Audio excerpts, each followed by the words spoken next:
जिंदाबाद जिंदाबाद जिंदाबाद जिंदाबाद जिंदाबाद जिंदाबाद। मैंने एक मोबाइल एम्बुलेंस का शुभारंभ किया है। इस इलाके की ये बहुत आवश्यकता है, या कहें कि सभी इलाकों की आवश्यकता है, क्योंकि ज़्यादातर मौतें विलंब के कारण होती है।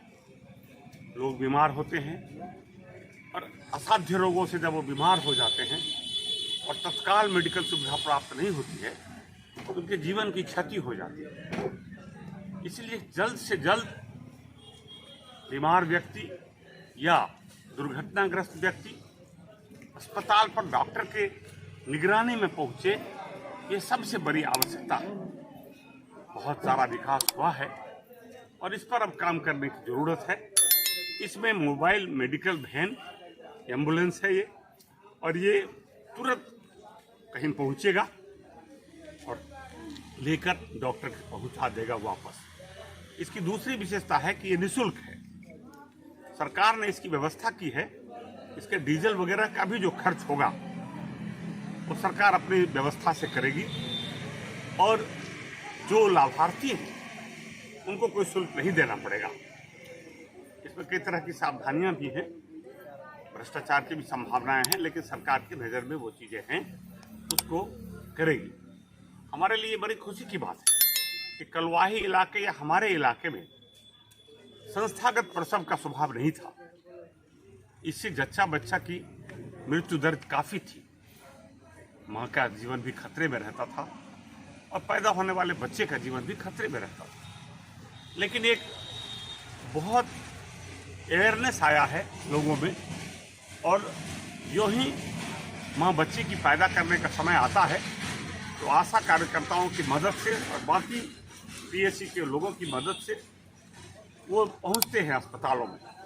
एएनएम बाकी सुविधाएं उपलब्ध है। तो ये संस्थागत प्रसव आज समय की आवश्यकता है। बाल मृत्यु दर का में जो कमी आई है उसका सबसे बड़ा कारण है ये संस्थागत प्रसव। पहले गांव में ट्रेंड दाइयाँ करती थी, लेकिन आज जमाना बदल गया है, नई नई बीमारियां भी आई है, इसलिए इसकी आवश्यकता है और उसमें भी इस एम्बुलेंस का उपयोग होगा। लेकिन एक है, इसलिए कोशिश होगी कि एक से यदि ज़्यादा फ़ोन आता है 102 नंबर पर, कैसे इसकी व्यवस्था होगी, ये सब समस्याएं हैं, लेकिन फिर भी इसका बहुत लाभ मिलेगा। यहाँ एक सुंदर अस्पताल है, चिकित्सकों की घोर अभाव है। तो कोई हमारे कलवाही में ऐसा नहीं है, पूरे बिहार में अभाव है। जो डॉक्टर बनते भी हैं या बनती भी हैं वो देहात में काम करने से बचना चाहती है। ज्वाइन करती है, 6 महीने 4 महीने में छोड़कर लौट जाती है। ये एक बड़ी समस्या है, लेकिन फिर भी इस समस्या का समाधान की दिशा में सरकार चिंतित है और नई नई बहालियां होने वाली है। हम प्रयास करेंगे यहाँ भी गैनोकोलॉजी से संबंधित डॉक्टर का यहाँ पदस्थापन हो और बढ़े। एक महिला आई थी, ज्वाइन तो की, कुछ दिन रही थी, लेकिन वो पटना लौट गई। वो पटना की थी और फिर प्राइवेट वगैरह में इन लोगों को जॉब मिल जाता है। ये एक कठिनाई है, लेकिन सरकार के संज्ञान में ये कठिनाई है और हम प्रयास करेंगे कि जल्द से जल्द दूर हो। दूसरी बात, ये सीएचसी भवन जो बना वहाँ से रिसाव हो रहा है, पानी बराबर जल जमा हो जाता है। मुझे पहले से भी जानकारी है, मैंने सरकार के संज्ञान में दिया है।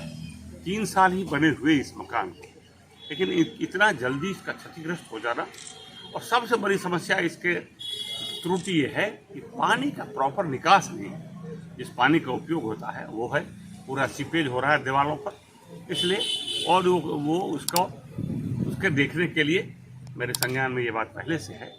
और हमारा प्रयास है कि जल्द से जल्द जो पुराना ठेकेदार दोषी है उसका दोष है कि नहीं है इसकी जांच हो और उस पर कार्रवाई भी हो, और यदि उसका दोष नहीं है तो सरकार अपनी व्यवस्था करे, इसको दुरुस्त करा।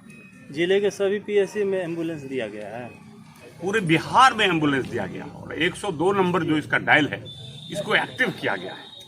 सभी पीएचसी में अब होंगे।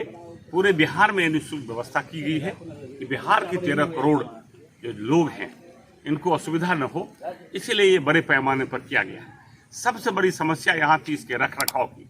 एम्बुलेंस विधायक भी देते थे, सांसद भी देते थे, सरकार भी देती थी, लेकिन वो ठीक से चल नहीं पाता था क्योंकि किसी न किसी तकनीकी कारण से वो खराब हो जाता था। इसलिए इसकी एक समानांतर व्यवस्था की गई है। एक गैर सरकारी संगठन को इसमें दिया गया है जो डीजल और ठीक करने की व्यवस्था इसको पीएससी से अलग करके उन लोगों के जिम्मे दिया गया है, जिससे निर्बाध गति से ये चलता रहे। ये कोशिश की गई है स्वास्थ्य विभाग के तरफ की कि एक पुख्ता व्यवस्था सुनिश्चित किया जाए। ये आने वाले दिनों में पता चलेगा इसमें क्या कठिनाइयाँ हैं।